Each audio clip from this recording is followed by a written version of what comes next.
This is Los Angeles. Our Lady, the Queen of the Angels, as the Spaniards named her. The fastest growing city in the nation. It's been called a bunch of suburbs in search of a city. And it's been called the glamour capital of the world. A mecca for tourists. A stopover for transients. A target for gangsters. A haven for those fleeing from winter. A home for the hard-working. It is a city holding the hopes and dreams of over 2 million people. It sprawls out horizontally over 452 square miles of valleys and upland, of foothills and beaches. Because of that vast area, and because of a population made up of people from every state in the Union, Los Angeles is the largest police beat in the country, and one of the toughest. We're going to take you into the city hall where police headquarters are located. Here in communications are the ears and voice of the police. The lights on the complaint board flash 24 hours a day. Citizens reporting a prowler, a lost child, a man molesting a woman, an auto accident, a wild party. Spend an hour or two here and you will think the whole city has gone berserk. Minute by minute, the orders go out to the radio cars in the far-flung divisions. Watts and Wilshire and West Los Angeles. Hollywood and Hollenbeck Heights in North Hollywood. The work of the police, like that of woman, is never done. This is the case history of a killer, taken from the files of the Detective Division. The facts are told here as they happen. The story properly starts here in Hollywood Division headquarters at 1 o'clock of a June morning last year. Officer Robert Rollins had finished his tour of duty and signed out. It had been a tough day. He'd be glad to get home. His wife would be waiting up for him, as she always did.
Hey, fella.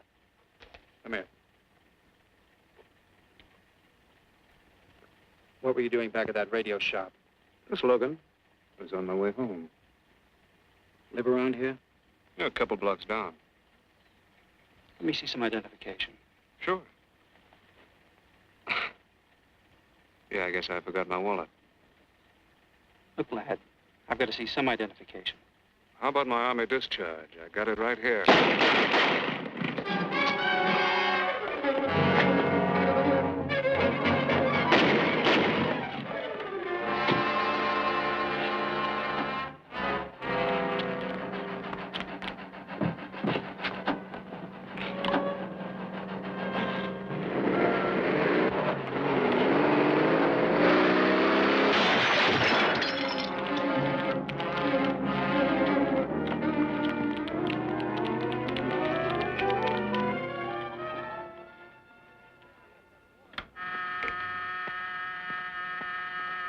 Police Department, Operator 27. I want to report the shooting of a policeman. Hold on, please. Give me that again, please. I'm calling to report the shooting of a policeman. What's the address? 5057 State Street, just west of Santa Monica. Just a minute. Receiving hospital. Operator 2. Operator 27, 5057 State Street, 5057 State Street. An officer has been shot. Send an ambulance. All units in the vicinity of State Street and Santa Monica Boulevard. Proceed at once to 5057 State Street, 5057 State Street. An officer shot. Code 3.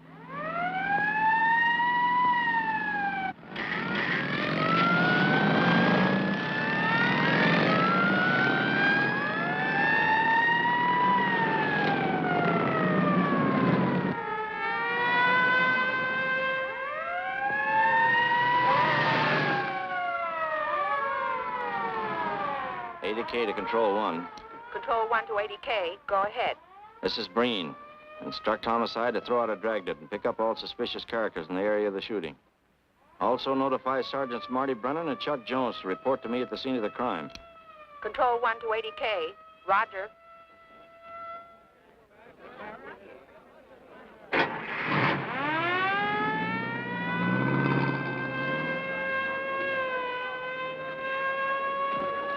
I see. Well, what have you got so far? Well, not much, Captain Breen. A couple of cartridge cases. Oh, Marty, Chuck. Hi, Cap. Eyewitnesses? Who was first on the scene, reported it? I was. I live here. I'm a light sleeper, but my hearing is good. And my cat... Did the officer say anything before he collapsed? Yeah, he gave a description of the fella. On the shooting of the officer. Suspect is a white male American. Age 26 or 7. 5 feet 10 or 11. 155 to 165 pounds. Brown hair. Regular features. Pencil mustache. Repeat broadcast. All units. Is that about it? Yes, sir, exactly. And the officer kept saying, he looked like such a nice kid. He looked like such a nice kid. As if he couldn't believe what had happened to him. I see. Is that all? Yeah. Thank you very much. Yeah, well, anything else I can do, I'd be glad to help you. We may call you. Get his name and address, will you, Bob? This door been checked, Lee? Yeah, it's okay, Captain. Find anything? Nothing but some smudges so far. Found this in the glove compartment. I think it's nitroglycerin. Doesn't look quite right. Well, check it down at the lab. Right.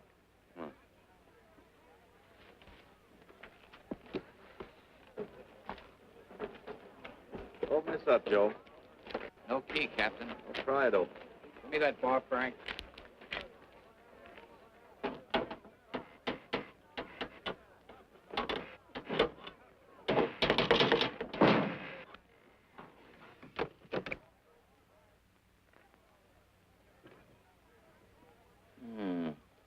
Regular arsenal.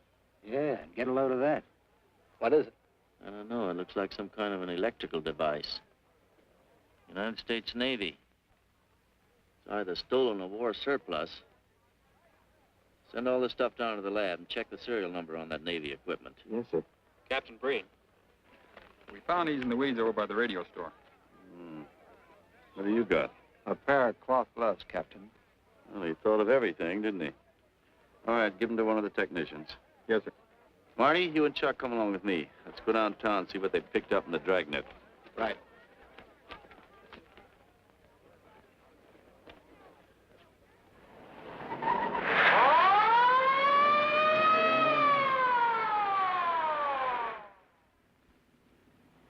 You know him, Marty? Yeah. I know his wife, too. Ever since high school. Captain, I wish you'd let Chuck and me handle this case. All right. I don't want any dead heroes. I just want the man who shot Rawlins. The suspects began to arrive at headquarters in droves. The police tossed every motel and hotel and many private homes in a 4-square-mile area around the scene of the shooting. Every available radio car and patrolman and detective was out on the dragnet. The strings were being drawn tighter and tighter. Many a man returning from a date or a late party or a poker game surprisingly found himself in a squad car, its siren screaming as it brought him to the detective bureau. The dragnet gathered in some strange fish, and many ordinary ones. All the rest of that night, the detectives probed, needled, questioned, quizzed. Everything was checked. Fingerprints, names, addresses, stories. Every fish in the net was examined. Most of them thrown back into the sea, not worth keeping. Except a few parole violators and slightly shady characters whose stories needed a lot of verifying. I wasn't prowling no cards. Just taking a walk, you know, getting in condition. You were running when the radio car picked you up. Yeah? Maybe that's why the guys call me Punchy. He's got a point there. 2 felony convictions, no warrant, no warrant. He's on parole. Book him, violation of parole. Let's have the next one, Joe. What were you doing in that vacant lot? The vacant lot. Lot? What were you doing in it at that time of night? Niệm của mình cũng cho lo ngồi ấy xì hữu nội là ngồi ấy 30 cái nền bị luật với lại của ngồi sinh thành nhé ngồi thành ca thì giờ ngồi từ lừa đảo sang gì. You say your name is Ralph Henderson. So what? Well, you know, it's a funny thing, Ralph. There's a guy around this town that's been wearing your fingerprints. Only his name is Pete Hannon. Okay. So I'm dead.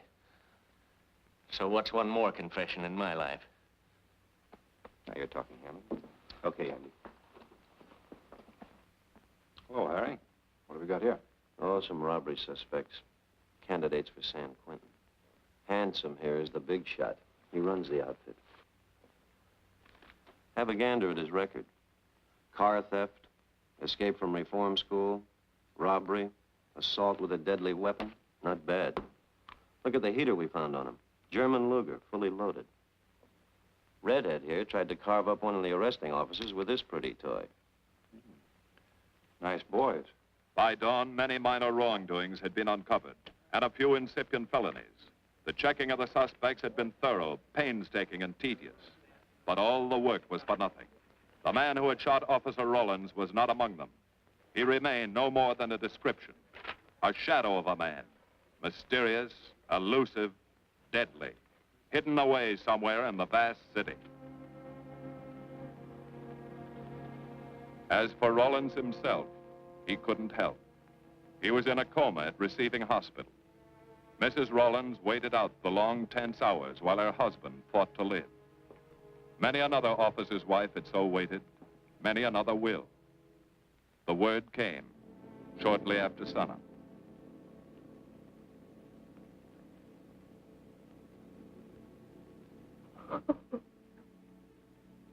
Oh.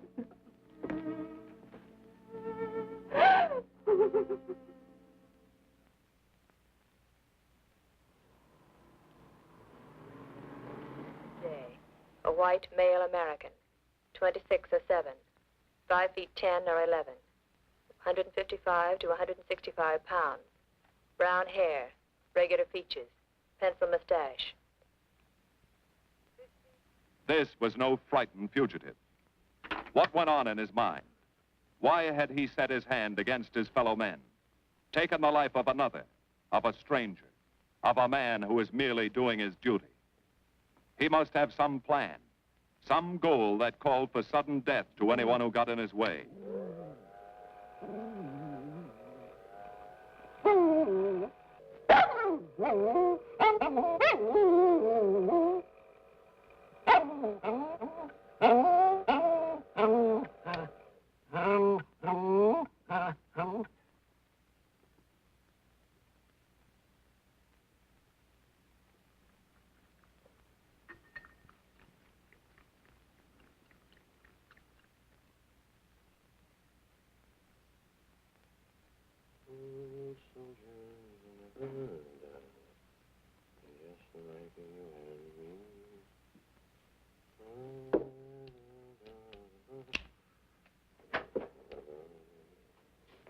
Good morning, boys.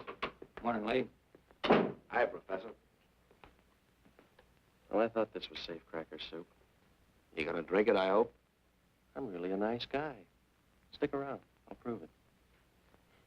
Come over here.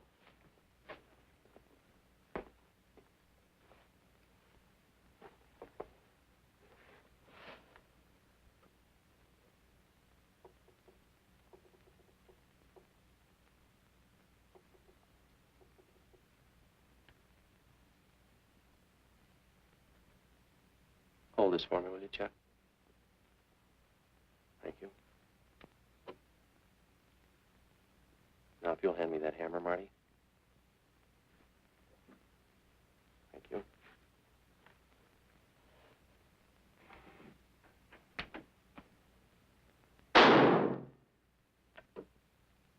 Yeah.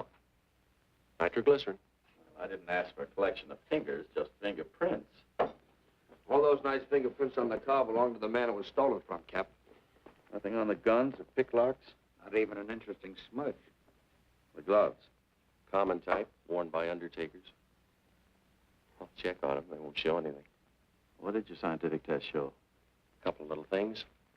Tool identification on these picklocks. I got one under the scope. You want to take a look? Yeah.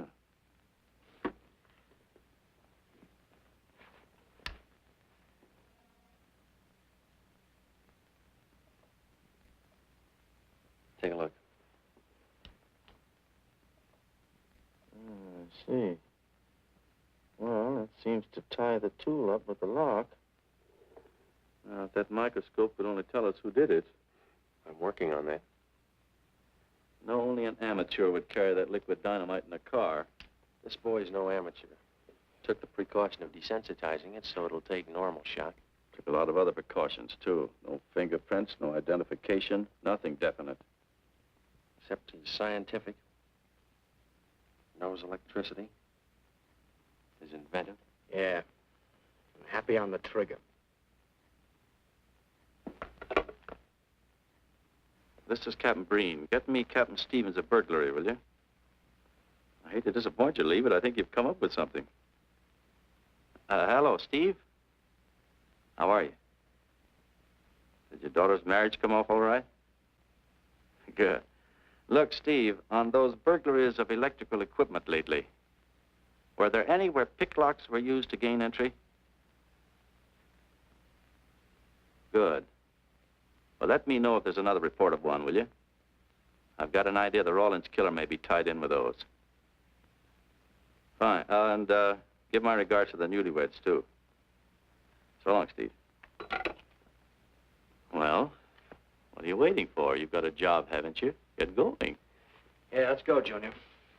Hold this for me, will you, Lee? Thanks. And so, with no fingerprints and only a vague description to go by, Sergeant Brennan turned to the modus operandi file. A criminal, like any human being, has his own habit patterns, unconscious traits that can lead to his downfall.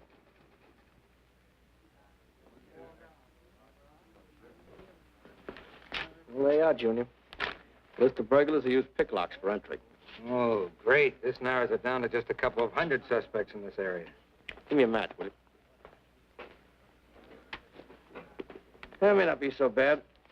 This guy's improved on the system. Maybe he's left his trademark on some other job. Well, here we go, legging it all over town, asking a million questions. What you paid for, isn't it? Am I paid to associate with you, too, Junior? You could do worse. Not this year. Come on.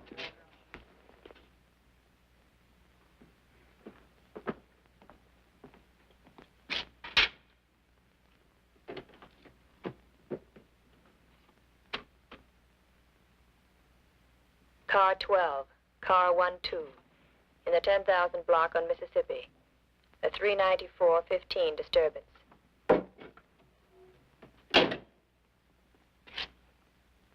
Car 80K, code 1.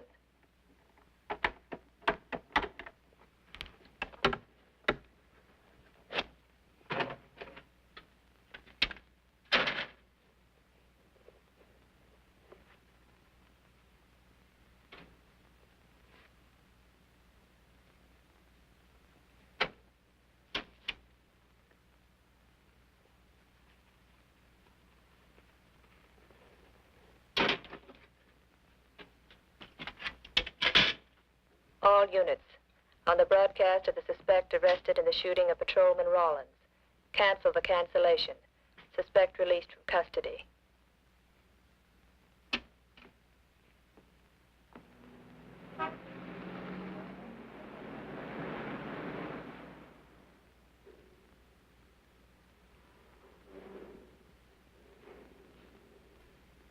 Oh, hello, Mr. Martin. You find Mr. Reeves in the machine shop.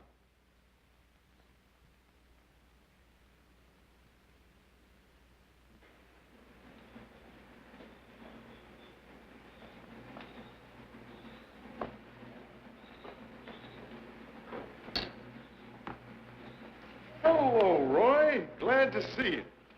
How are you, Mr. Reeves? Hi. I was hoping you'd drop in. I wanted to thank you for showing us how to handle that repair job. Helped a lot.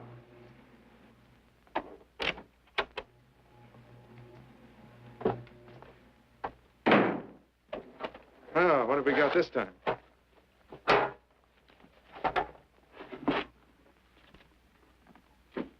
Silograph.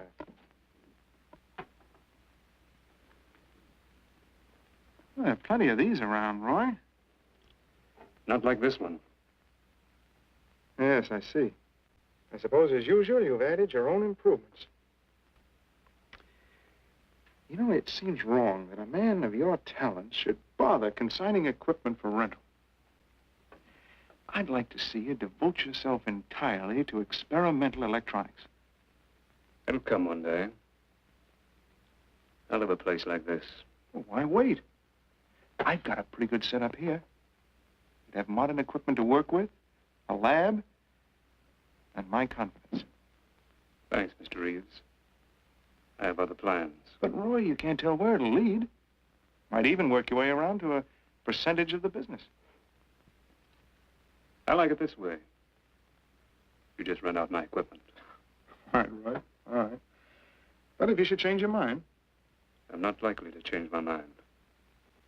I suppose you want me to set this up for rental, too. Mr. Reeves, you've already got 5 pieces of my equipment. You'd like to know what results I've had from the rental so far, Well, I can't say as I blame you. I think you'll find this satisfactory. Satisfactory. Goodbye, Mr. Reeves. And you'll come back again soon, won't you? Sure. Oh, incidentally, how's that television projector coming along? The one you said would reflect a 12-foot image. Still working on it. I just wanted you to know I've already set up a rental on it. In fact, I think they'd like to buy.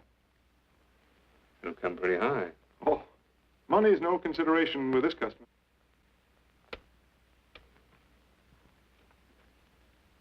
Tell him he can pick it up tomorrow. I thought you said it wasn't finished yet. It'll be finished.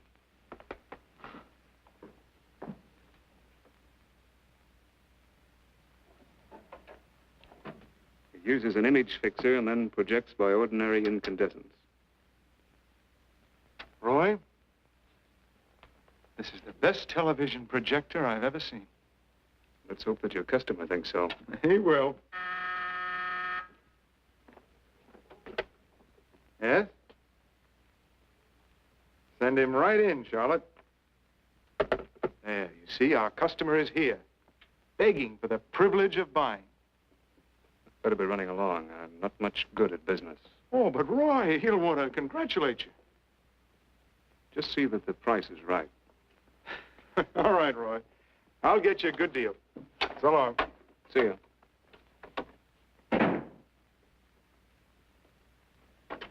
Well, Mr. Dunning, come in. Isn't it a beauty?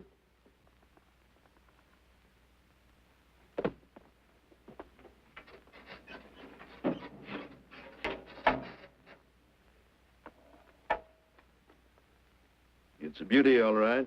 You like it? I certainly do like it. You see, it's mine. What do you mean? Let me have the police. I built it.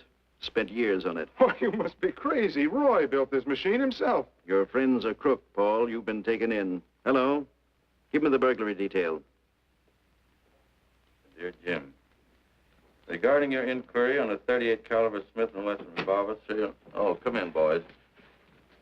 Burglary detail just sent this report through. There's a man named Dunning reports tracing a stolen television projector to the Reeves Electronics Lab. Think it's a tie with the Rawlins case? Well, take a look at this fellow Reeves and see what gives. I'll notify burglary. We're following up on it. Right. Come on, Junior. What else did he place with you for rental? Oh, a number of things. All war surplus that he bought on his veterans rating. Oh, is this more of his equipment? Yes. Yes, he left it here on consignment. I'm sure that Roy can explain everything. Well, maybe he can, Mr. Reeves, if you'll tell us where he lives. But I don't know. Mr. Martin's on the phone, sir. I'd better talk to him. I think so, Mr. Reeves. I'll take it in the superintendent's office.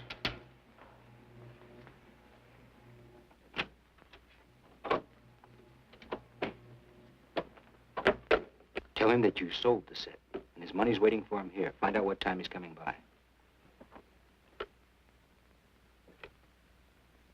Put Mr. Martin on.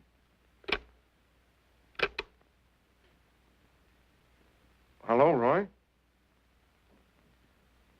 Yes, I've sold it. Your money is waiting here for you. Yes, I'll be working late tonight. What time will you be by? First thing in the morning. Well, maybe you better come in tonight, Roy. A couple of things I want cleared up. Like what? Oh, technical things. Besides, I don't like to leave the money in the plant overnight. How about 8:30? Fine. I'll see you then. I'll leave the front door unlocked.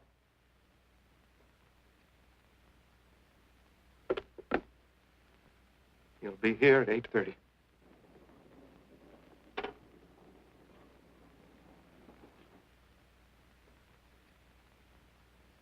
Well, I'll just run along home and get some dinner. We'd like you to stay too, Mr. Reeves. Why? For company. You want to cooperate, don't you, Mr. Reeves? Certainly. Good. Now, you just wait in your office. We'll be around. Very well. This way, gentlemen.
Reeves. Is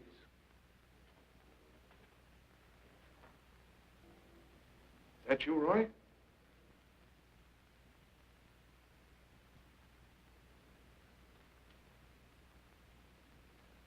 Go outside and block that alley door.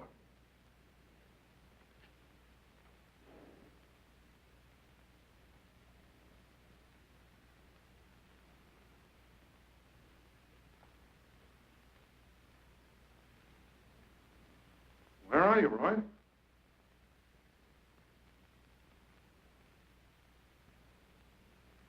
Who's in here? No one. I'm alone.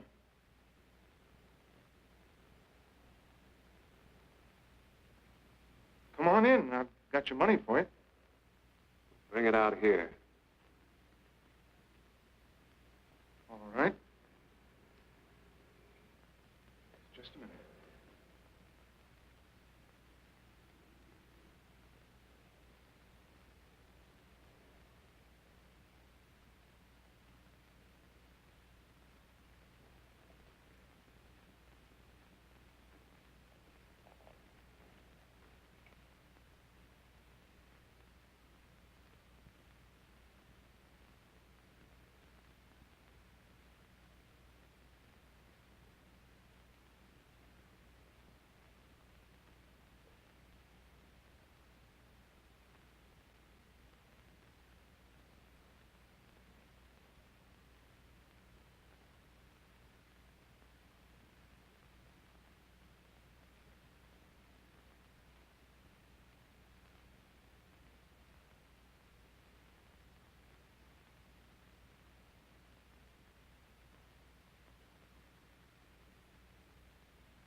No.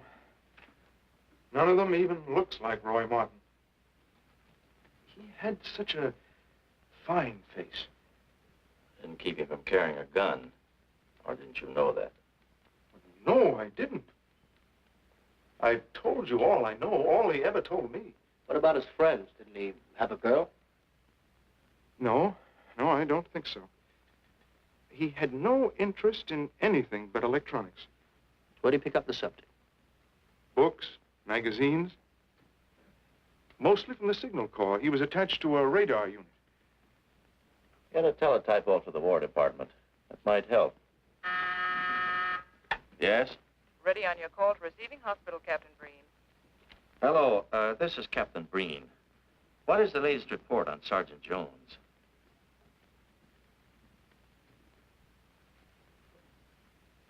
I see. Well, let me know if there's any change, will you? Thanks. Chuck's in pretty bad shape, Marty. He's paralyzed. May never walk again.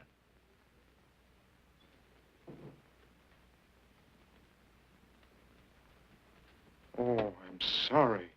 It's funny that Martin showed up at 7 when he told you he wouldn't be there till 8:30. I don't know why. Except he was always unpredictable. I'll tell you why. Because you warned him. That's why he came early. That's why he came in the back way. But you heard me tell him the front door would be open. And the key didn't let him in the back way? He must have had one made. Why don't you tell us the truth? Marty.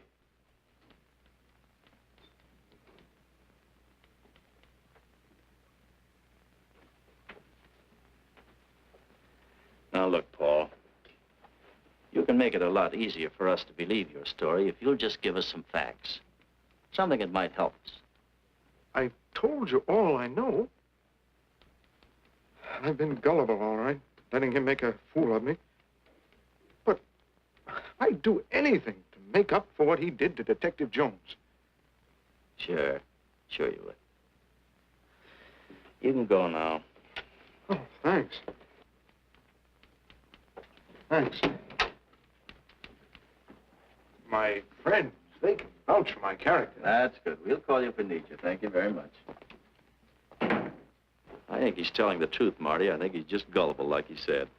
What about the stolen stuff he was trying to peddle for Martin? We'll use it for bait.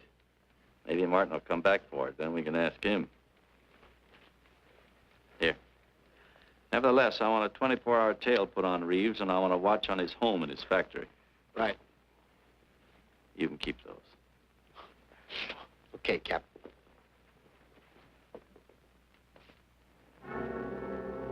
And now the killer changed his tactics, his modus operandi. It would baffle the police. They always expected burglars to remain burglars, not go in for stick-ups.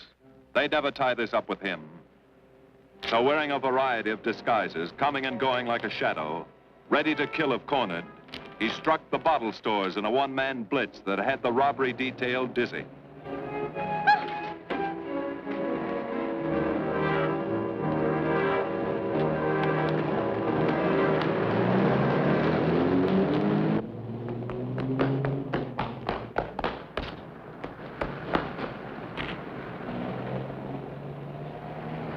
The killer, always resourceful, always thinking along lines that would baffle his hunters, had discovered an ideal avenue of escape.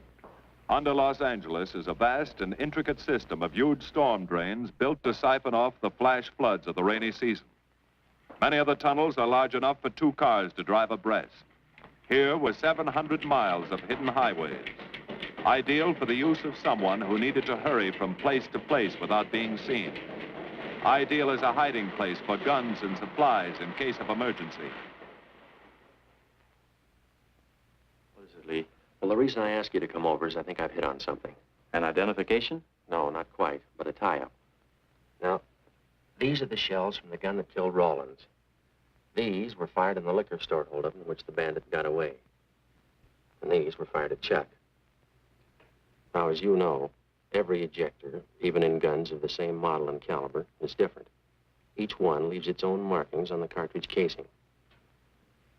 Now, look at these fine striations. This deep gouge. The same on all three. In other words, the man who killed Rawlins and the man who shot at Jones and Brennan, the stick-up who's blitzing the liquor stores are all the same man. Right. All we need to know is what that man looks like. Get me Chandler in robbery, will you? I've got an idea about that. Also, it'll give us a chance to see if Reeves is on the level with us. Steve, Breen, about those blitz holdups you're on. Round up all the victims and have them down here tonight, will you? Oh, it's just a little scheme. Thanks, Steve. That's good. Now I'll sketch another one of the same type, only this time thin it out a little, huh? All right. Hi, Lee. How's it coming? Be ready for tonight? We'll be ready. Think it'll work? It should. When'd you get the idea? From a kidnapping case in Chicago. But I thought these slides might be an improvement over the method they used. Could be. Captain thinks so. Good evening, ladies and gentlemen. May I have your attention for a moment, please? You've all been asked to sit in on a little experiment tonight. We're going to try to build a picture of a face. A face of a man who's cunning, resourceful, and deadly. He's a man who killed a police officer. Now, some of you he held up at the point of a gun. You may have seen his face, remembered something about it. And we want you to tell us exactly what you remembered. Whether it's his hair, eyes, nose, or mouth. And we're going to try to put those pieces together so that they add up into a picture of the face of the man we want. Now, you can see how we're depending on you. Lights? Now, first, we're going to concentrate on the type of hair our man had. And if the picture looks anything like his hair, I want you to speak right up. All right, the first slide, Lee.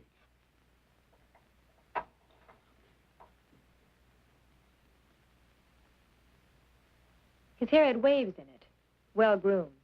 That's the idea, Miss Smith.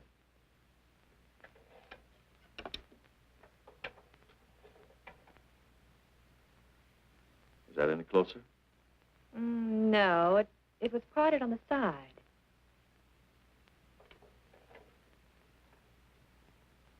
Oh, that's more like it, except it was thicker.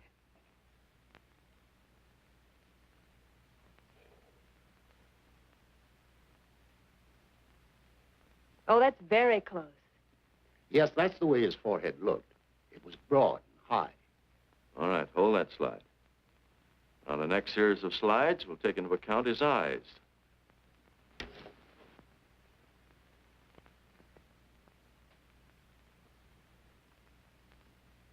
Oh, 1 minute, please. Wait, 1 minute. His eyes were a little like that. Maybe a little smaller, like beads. Go on, Lee.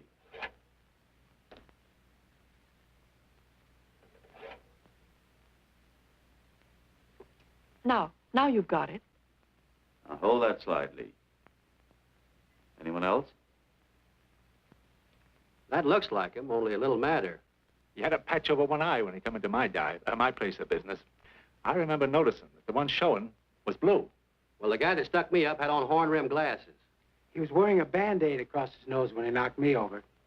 Uh-huh. All right, hold that, Lee. Well, so much for the eyes. Go ahead.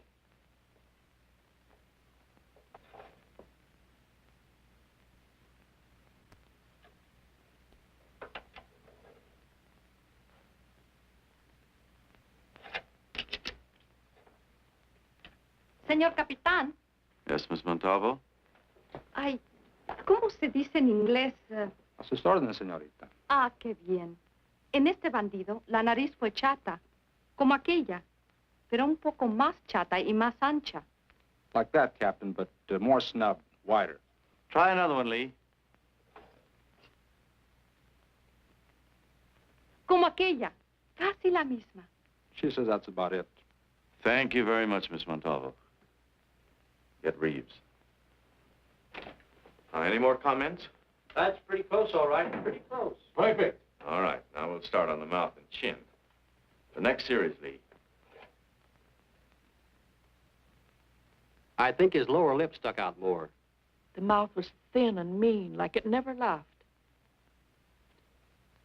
Go ahead. Something like that, but thicker lips. There. That's it. That's him. All right, now hold that right there, Lee.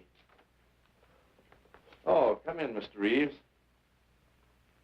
Good evening, Captain. Did you ever see that face before? Why, it's Roy. Except for the hair being a little lighter and the eyebrows heavier, it's Roy. You're sure? I'm positive I'd know him anywhere. Lee, I want a retouched photograph. Now lighten the hair and give more body to the eyebrows. Right. Lights. That's all. Thank you very much. You've been a great help. It's positively amazing how you found out what he looks like. Well, we're looking for an amazing criminal, Mrs. Johnson. Thank you and good night. Good night, Captain. And so the face of the unknown killer, built up from fragments of evidence, was sent out all over the country.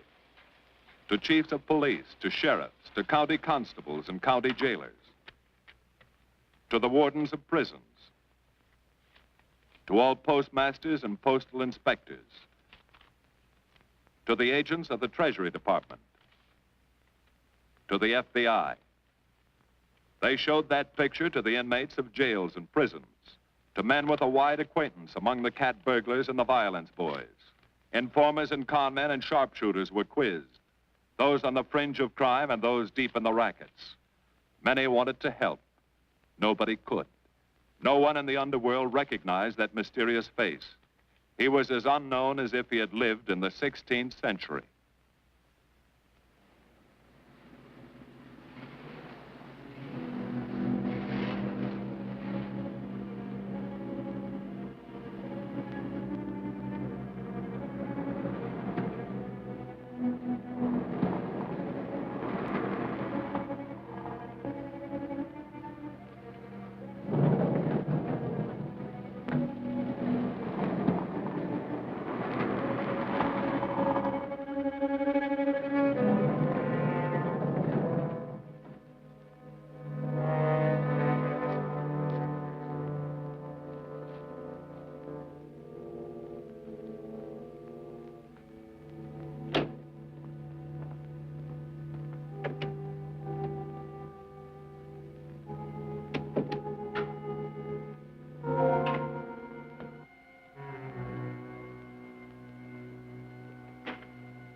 Reeves.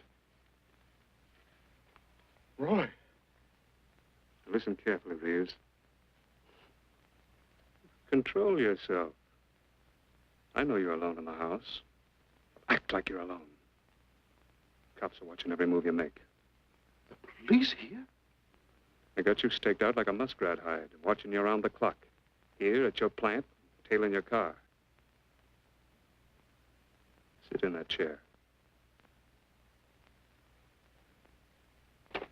Pick up 3 books.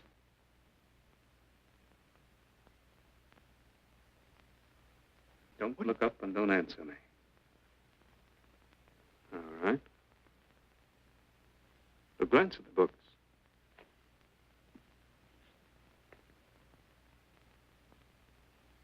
Pick one of them.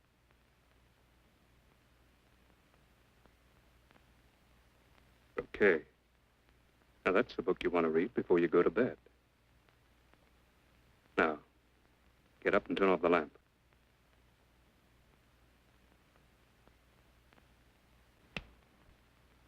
Come here. Come here.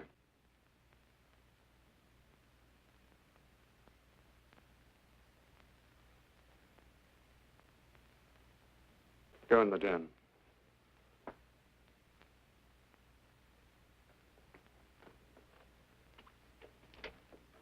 Pull those drapes tight.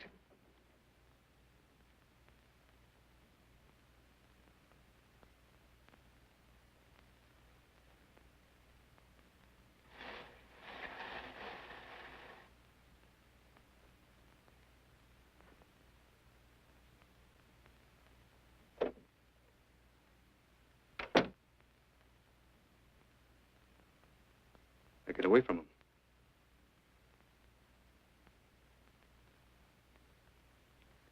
What do the cops know about me? Not very much, Roy. No fingerprints. They haven't even got a picture of you. They're trying to make one.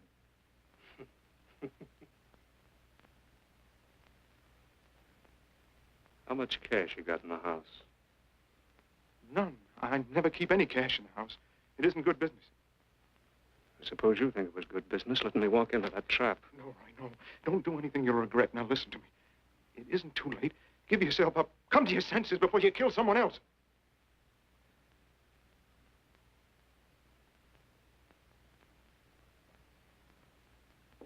What do you mean, someone else? What do you mean? Nothing. The two officers, they said one of them might die. He's still alive, isn't he? Reeves? I never thought you'd stooge for the police.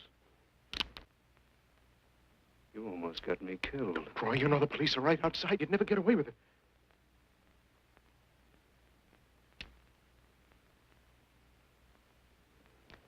That's right. Now you're being sensible. I know there's money here. Where is it? Don't worry. I'll get it.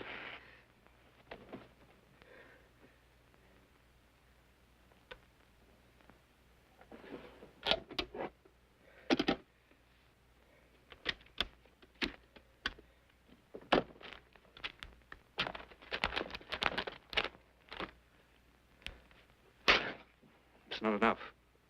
Stuff you've got in mind is worth thousands. I'll get more. Get it. Keep it handy. I'll be back next week and next month. But get it and have it ready. Just give me time.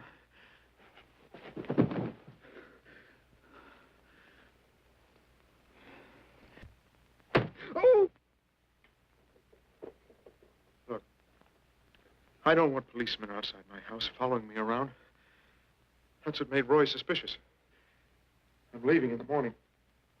I'm afraid I'll have to disappoint you, Paul. Unfortunately, you're our bait.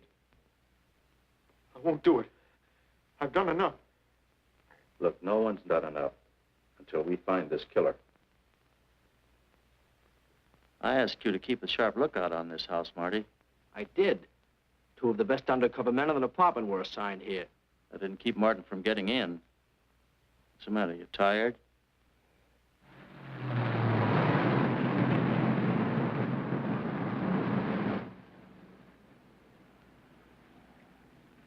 You got any idea how long you've been on this case, Marty?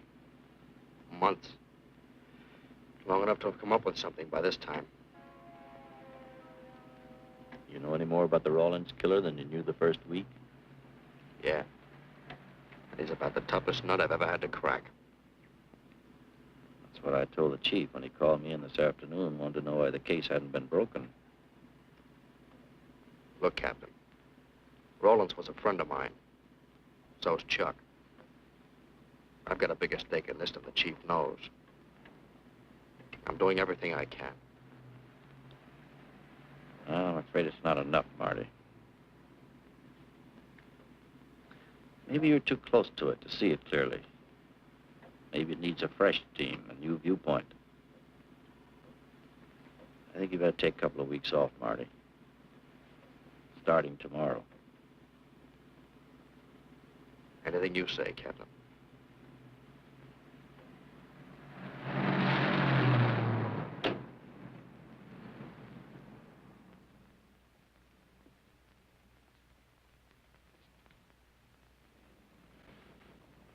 Hiya, Marty.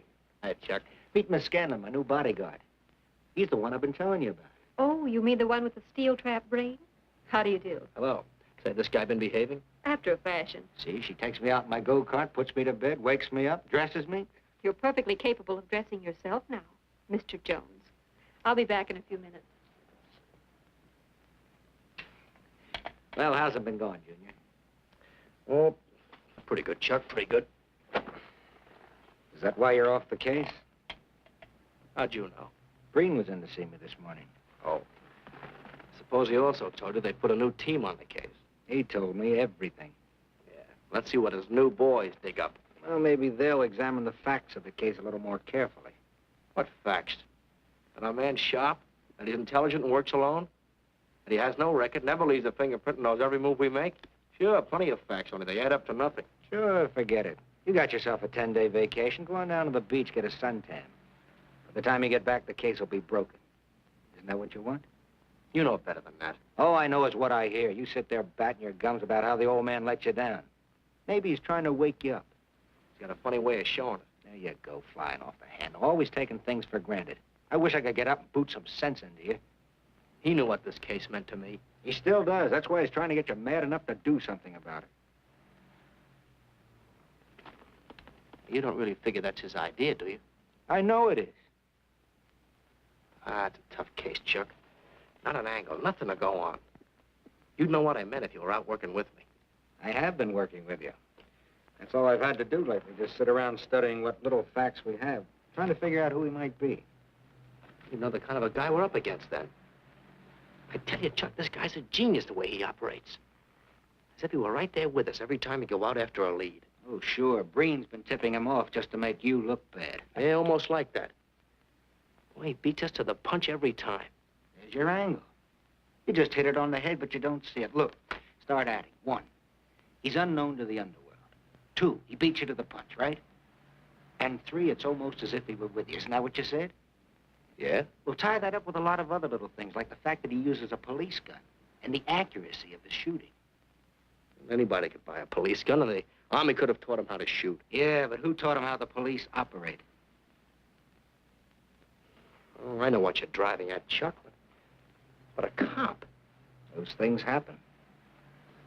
Yeah. Now, if I were still in the case, I'd start with our own department first, then Santa Monica, Culver City, Burbank, Pasadena. See you later, Junior. Hey! Don't let him out of your sight, beautiful. It's the first time in years he's used his head.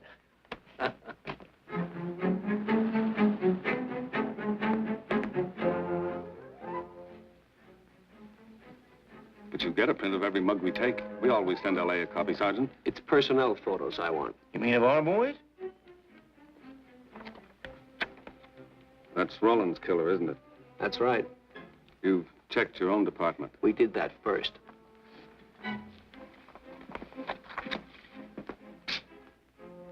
And so the tedious quest went on. Sergeant Brennan wore out his shoes and his patience, going from police station to police station, checking photos until his eyes were blurry. For police work is not all glamour and excitement and glory. There are days and days of routine, of tedious probing, of tireless searching, fruitless days, days when nothing goes right, when it seems as if no one could ever think his way through the maze of baffling trails a criminal leaves. But the answer to that is persistence, and the hope that sooner or later something will turn up, some tiny lead that can grow into a warm trail and point to the cracking of a tough case.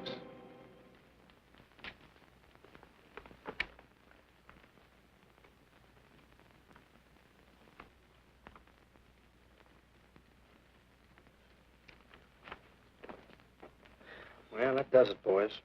Can't say I'm sorry you didn't find him in here. I'd hate to think it was a cop. Doesn't seem to be anybody. Just a lot of pieces of a face that never existed. Would you mind if I see that again? Sure, frame it. Put it on your dresser. Wait a minute. He wasn't a cop. He was a radio technician right here in our dispatch office. What did you say? I'm saying he worked here in 42. Well, come on, give. I remember the kid well. He was sort of strange, never bothered with anyone in the department, just kept to himself. He was in line for promotion when he was drafted. Where was he living at the time? I don't remember. Try the dead files. He never asked for his job back after the war. I remember writing to him about it, though. He was an excellent worker. Oh, yeah, here we are. Yeah, this is it. Took a while before he answered, but like he says in the letter, he wasn't interested.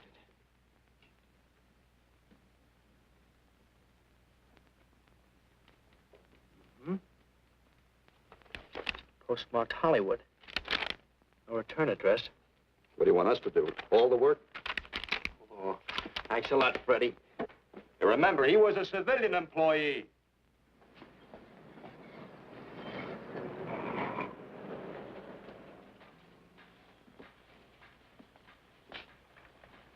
Well, how about it? Anybody recognize him? Not on my route. I never saw him before. Yeah, okay, fellas, thanks very much. I thought for a minute... No. And yet that face. I wonder. Yeah? Well, this may not mean anything, but he looks like a guy that's on my route. He never gets any mail, but I see him around there all the time. He lives in one of the courts. Where? Come on, I'll show you. It's not that easy. What time does your route take you past those courts? About 9 o'clock. Why? Just thinking.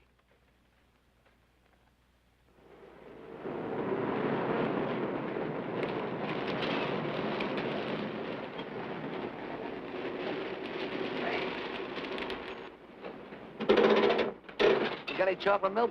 Sure have, buddy. Yeah. Thanks. Which apartment? Straight on back. Second in the yell. Number 7. Right. Kind of warm today, huh? Oh, it's not too bad for this time of the year.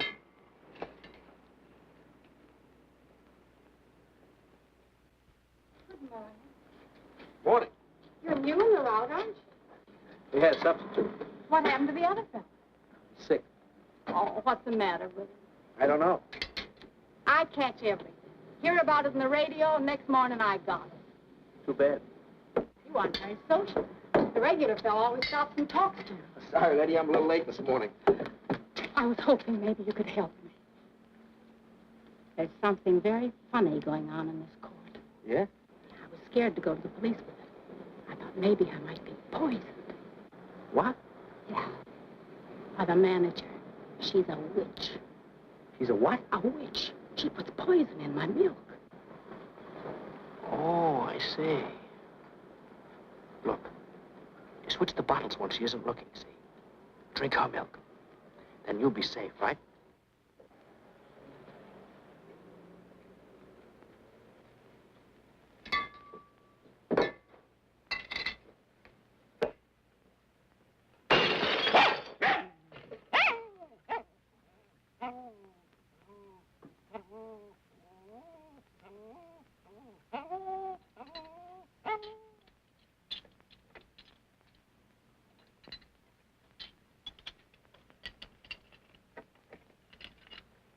Why, I had a little accident.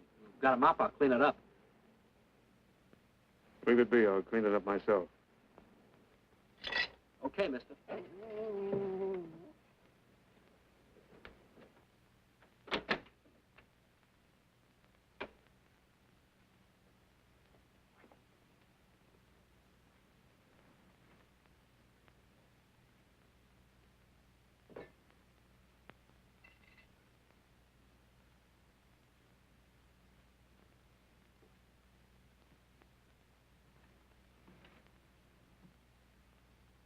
The place is called Bellevue Court.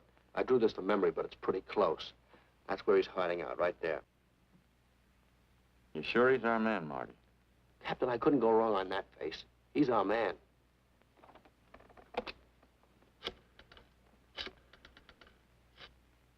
Now, there are 5 cottages in this area, and 2, numbers 6 and 7, in the L at the end of the row. Our man lives in number 7. This building department plan will show you the whole layout. It's bounded on 3 sides by Fuller, Santa Monica, and Poinsettia. Now, the court is partly surrounded by a high wall. Breen, homicide. Good, you keep your eyes open until we get there. Morgan has just gone into his bungalow alone. Any questions? All right, you all have your instructions. Let's go.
We're out on time. Wait 5 minutes. Go around and block the side entrance. Keep your lights off.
He's loose. I want a radio car in a hurry.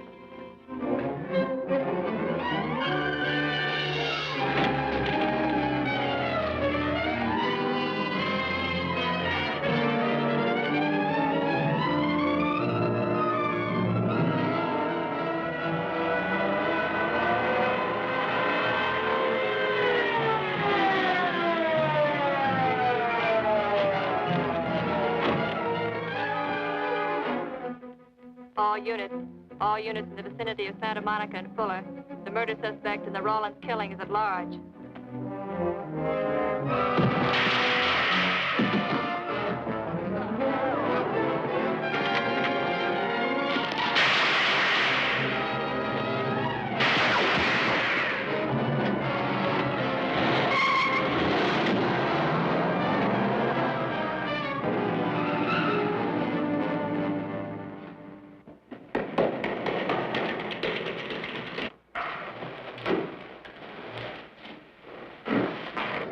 I want a map covering the storm drain system in this area. Get it and meet me at Venice and Garfield. Jones, Miller, you stay here in case he comes up for air. I want a man at every other drain entrance along this line. He's got to come up somewhere. Come on, Marty. You're driving.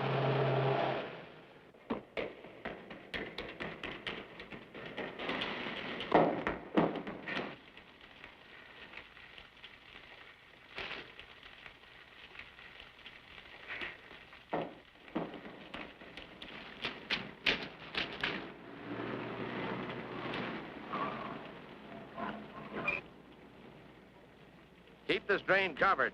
It's liable to pop out anywhere.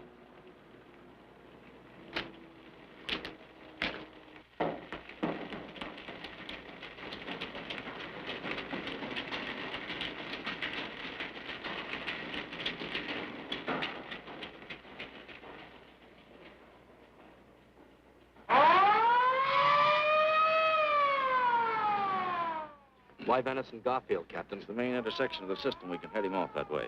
ADK to Control 1. Clear frequency 7. This is an emergency. Control 1 to all cars on frequency 7. Stand by. Control 1 to ADK. Go ahead. Notify homicide. Send the following to Venice and Garfield.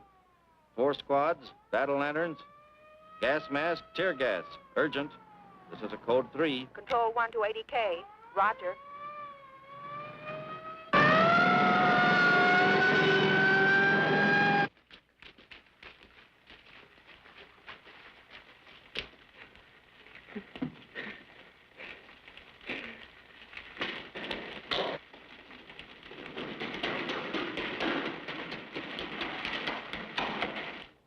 Probably head down this main drain to where it comes out at the Rio Hondo. Now, you take your squad and cover that exit. Right. Keep all spare radio cars cruising back and forth along this main street. Watch the curb inlets. We'll go in here.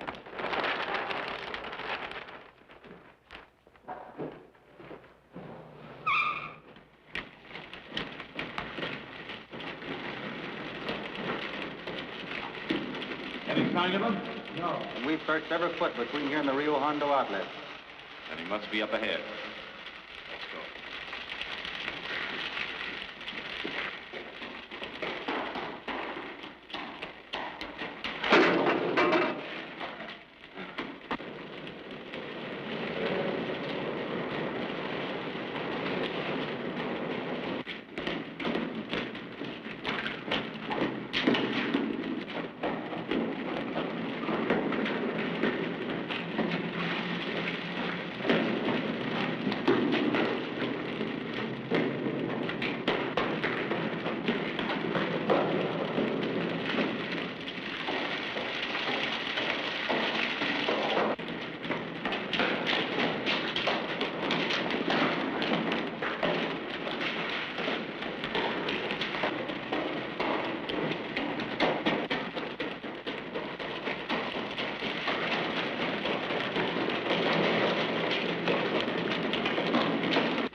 Gas gun.